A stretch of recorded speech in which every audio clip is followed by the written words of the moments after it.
الأخبار الموجزة اليوم الثلاثاء.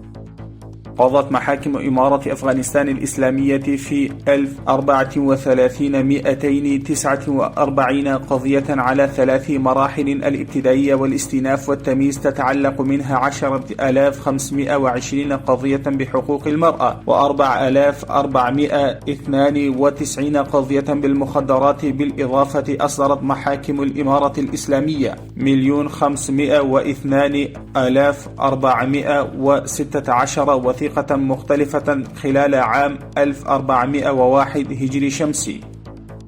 قامت شركة مساهمة قوامها 71 مستثمرا بافتتاح شركة إنتاج لأدوية سنوفارما تبلغ قيمتها حوالي 50 مليون دولار في مقاطعة قندهار.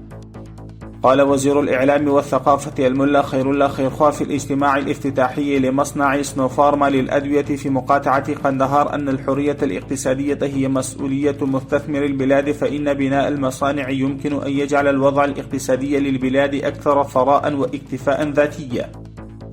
افتتح وزير الصحة العامة الدكتور قلندر عباد غرفة العمليات بالمنظار في مستشفى ملالي للولادة. يقول رئيس إدارة السكك الحديدية إنه لدينا حاليا نقل للسكك الحديدية مع 3 دول في 4 نقاط. الوافدون الذين انتهت صلاحية جوازات سفرهم ولديهم إقامة وتأشيرات لدول أجنبية لم تنتهي صلاحيتها يمكنهم الحصول على جواز سفر من هذا القسم في أي وقت دون أي تأخير أو عائق.